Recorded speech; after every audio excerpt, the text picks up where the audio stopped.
Baik, kembali bersama kami dan untuk segmen seterusnya kita akan bincangkan hala tuju dan masa depan pengangkutan awam di Malaysia. Ya, baik, dan kita bersama dengan orang kuat ni untuk membicarakan tentang perkara ini, iaitu saya kenalkan Tuan Nur Azmi Muhammad Yusof, Ketua Pegawai Operasi LRT Rapid Rail Sdn Bhd. Assalamualaikum, Tuan. Waalaikumsalam. Okey. Tumpuan kita bila bercakap tentang pengangkutan awam semestinya adalah Lembah Kelang, di mana ianya adalah berpusat dan ianya berhubung kait. Namun kita tidak dapat lari daripada beberapa isu yang telah berlaku dalam pengangkutan awam, terutama sekali dalam beberapa bulan sebelum ini. Jadi apakah jawapan kepada para penonton yang juga merupakan pengguna sistem LRT, sistem rail di dalam Lembah Kelang sebelum kita teruskan perbincangan? Silakan. Okey, untuk pengetahuan seperti yang semua sedia maklum, perkhidmatan LRT khususnya laluan Kelana Jaya ini telah melebihi 24 tahun. Semenjak ia bermula operasi dari tahun 1998. Jadi banyak kerja-kerja membaik pulih dan menaik taraf yang perlu dilakukan. Jadi bagi kami di Rapid Rail hanya tren-tren yang melepasi ujian kelayakan operasi yang akan digunakan di dalam perkhidmatan. Ini bagi memastikan keselamatan kepada pengguna. Jadi dengan ini jumlah tren yang dapat digunakan agak terhad. Yang akan menambah waktu kekerapan, memberi impak kepada waktu kekerapan tren pada waktu puncak pagi dan petang. Dan masa kini waktu kekerapan pada waktu puncak kami adalah 5 minit. Dan di luar waktu puncak adalah 7 minit pada hari bekerja. Jadi ingin saya jelaskan di sini jumlah tren yang terhad ini adalah disebabkan oleh kekurangan alat ganti. Contohnya seperti takometer yang telah kita terangkan dalam beberapa sesi. Jadi takometer ini adalah satu alat yang dipasang pada roda tren yang berfungsi sebagai peranti untuk memberi maklumat mengenai kelajuan tren, lokasi tren, arah pergerakan tren kepada sistem kawalan tren itu. Macam black box dalam kapal terbang? Macam black box. Tapi data-data ini diperlukan oleh sistem kawalan tren sebab kita juga rasanya tahu bahawa sistem tren laluan Kelana Jaya ini dikendalikan tanpa pemandu. Jadi semua maklumat-maklumat ini adalah penting kepada sistem kawalan tren. Jadi kami memang sedang menunggu pengantaran alat ganti ini daripada pembekal, yang mana ianya telah pun ditempah lebih awal dan dijangka akan diterima mulai sekarang sehingga ke bulan 5 tahun hadapan.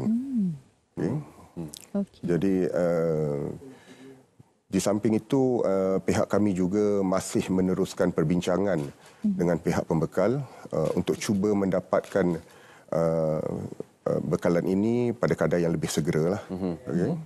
Jadi apakah jaminan untuk para pengguna perkhidmatan awam di Lembah Kelang bergerak ke hadapan pada tahun 2023 nanti? Okey, saya rasa daripada apa yang inisiatif-inisiatif yang dilakukan oleh prasarana atau Rapid Rail ini, ianya akan menambah baik sistem perkhidmatan kita. Di mana sistem-sistem perkhidmatan ini mungkin yang agak berusia dan memang sepatutnya telah sampai ke waktu pengakhiran dan sesetengahnya sampai kepada pertengahan tempoh penggunaan. Jadi kerja-kerja menaik taraf ini sedang giat dilakukan oleh pihak prasarana dan Rapid Rail lah. Ya, okey. Baik, bila Tuan berkata tentang penambahbaikan penyelenggaraan, ramailah mengemukakan persoalan kenapa tidak dilakukan ketika PKP atau pandemik COVID-19. Kenapa perlu dilakukan sekarang? Kerana ia akan menjejaskan juga penggunaan perkhidmatan tersebut. Ya, betul. Memang kalau kita lihat memang pada waktu pandemik mungkin kebanyakan pengguna merasakan itu adalah waktu yang sesuai untuk kita melakukan penambahbaikan ataupun kerja-kerja apa yang perlu dilakukanlah. Tetapi di waktu pelaksanaan Perintah Kawalan Pergerakan ini kebanyakan industri kita ditutup. Termasuklah industri kilang yang bukan esensial juga turut terjejas, ditutup. Dan pelaksanaan Perintah Kawalan Pergerakan ini bukan hanya berlaku di Malaysia. Ianya melibatkan seluruh industri di seluruh dunia. Jadi ianya menjejaskan untuk kita mendapatkan bekalan alat ganti daripada luar negara.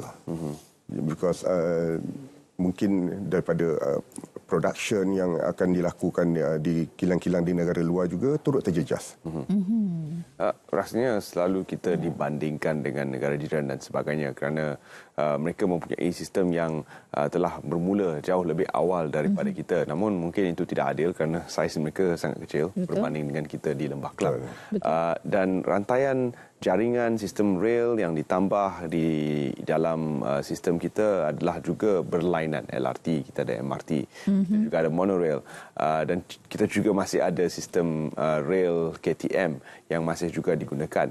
Jadi bagaimana integrasi semua sistem ini akan diperkemaskinikan selain daripada menambah perkhidmatan bas, feeder bas untuk membantu para penumpang sampai kepada lokasi, dan juga menambah baik dari segi ketepatan masa kerana ini adalah sesuatu yang sangat diperlukan oleh rakyat, terutama sekali di Lembah Kelang. Silakan. Okey, kalau kita lihat memang kesaling hubungan antara jajaran setiap perkhidmatan tren ini memang sudah sedia ada, okey. Dan ianya akan dapat ditambah baik dengan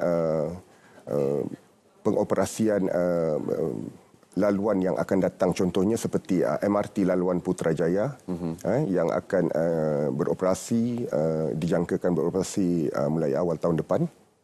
Okey. Jadi dengan pengoperasian MRT Putrajaya ini, saya percaya penambahbaikan kepada kesaling hubungan antara jajaran tren dapat diperbaikilah. Dan ia juga dapat, saya rasa memang penduduk di Cyberjaya, di Putrajaya memang ternanti-nanti akan pembukaan MRT Putrajaya lain ini.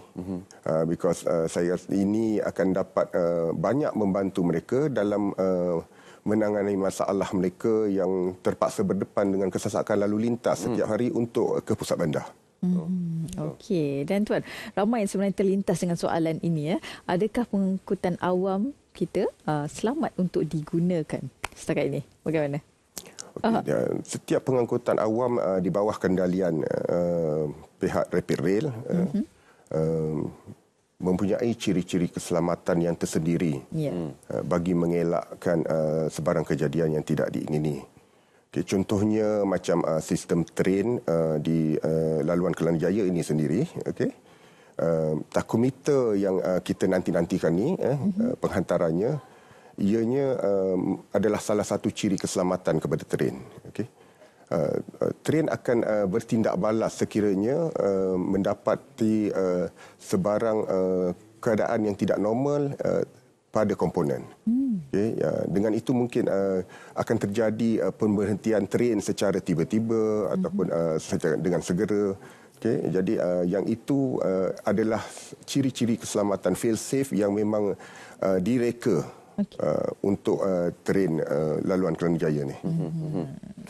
kepimpinan dan perancangan adalah suatu yang sangat diperlukan. Walaupun sistem rel kita bertumpu di Lembah Kelang, namun perancangan untuk sistem pengangkutan menjangkaui Lembah Kelang, melibatkan libat urus dengan pelbagai lagi agensi kerajaan dan negeri, dan sebab itu mungkin kepimpinan di peringkat kementerian itu sangat penting. Pada pendapat Tuan CEO, saya nak bertanya soalan cepu masa. Siapa agaknya yang paling sesuai memegang dua portfolio penting dalam sistem pengangkutan negara, iaitu Menteri Kerja Raya dan Menteri Pengangkutan? Okey, kami di prasarana ini sentiasa menyokong apa saja keputusan yang dibuat kerajaan. Okey, pada kami dipertanggungjawabkan untuk memberi perkhidmatan yang terbaik kepada pengguna dan kepada rakyat Malaysia. Okey, jadi saya rasa pemilihan itu saya rasa lebih kepada ahli-ahli kabinet nanti. Okay?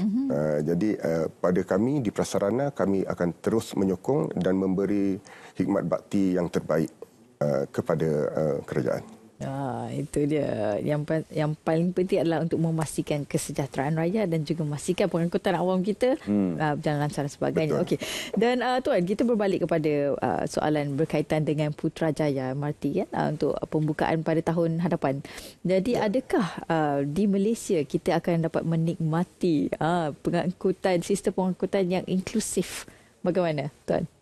Seperti di Singapura, negara jiran kita? Saya percaya ia memang dapat menambah baik because sebab laluan Putrajaya ini akan berintegrasi dengan beberapa laluan seperti laluan Kelana Jaya, laluan monorail, laluan MRT Kajang. Jadi saya nampak ianya akan memudahkan lagi pengguna untuk bergerak dari satu destinasi ke satu destinasi, dengan penggunaan train ini. Jadi perjalanan lebih mudah, perjalanan lebih cepat tanpa mengharung kesesakan lintas. Dan kami di pihak Rapid Rail buat masa ini menawarkan package hanya dengan RM50. Pengguna akan dapat menikmati perkhidmatan di bawah seliaan Rapid KL tanpa had. Wow. Jadi saya rasa ini adalah peluang untuk pengguna untuk dapatkan package ini. Jika, bermula bila tu, Tuan? Ya, bila tu bermulanya? Kita dah bermula. Dah bermula. Wah, okey. Sekarang ni masih lagi. Jadi pada sesiapa yang belum mendapatkan package ini, segeralah ke kaunter khidmat pelanggan kami. Untuk mendapatkan package perkhidmatan ini. Hanya dengan RM50 pelanggan dapat menggunakan kesemua pengangkutan awam di bawah seliaan Rapid KL tanpa had. Wow. Baik, itu yang berita baik yang dinanti oleh semua pengguna. Sudah pasti mereka akan merebut peluang ini. Bagaimana dengan kawasan-kawasan baru, kawasan-kawasan penempatan baru yang semakin bertambah jumlah bilangan penduduknya? Apakah perancangan bergerak ke hadapan untuk sistem pengangkutan rel khasnya sampai kepada kawasan-kawasan baru ini? Apakah plan dan jajaran-jajaran yang seterusnya selepas Putrajaya? Selepas Putrajaya laluan Putrajaya fasa 2 ini, kalau mengikut perancangannya, kita akan meneruskan operasi dengan sistem LRT 3. Yang mana jajaran ini akan sampai kepada Shah Alam lah. Jadi saya rasa ini juga membantu because kalau kita dapat lihat memang kesesakan daripada Shah Alam untuk ke pusat bandar Kuala Lumpur juga agak tinggi. Jadi laluan Shah Alam ini dijangka akan beroperasi pada tahun 2025, insya-Allah. Selepas Shah Alam, Klang. Klang, please. Itu kampung saya tu di Kelang. Laluan LRT juga akan cover Shah Alam dan Kelang. Okey. Itu adalah sesuatu yang memang dinantikan kerana kesesakan tu seperti yang kita semua sedia maklum adalah agak luar biasa. Ada waktu-waktu tertentu. Perlu pembahagian masa tu kena tepat dan selalunya untuk memastikan sampai ke destinasi tu tepat pada masanya.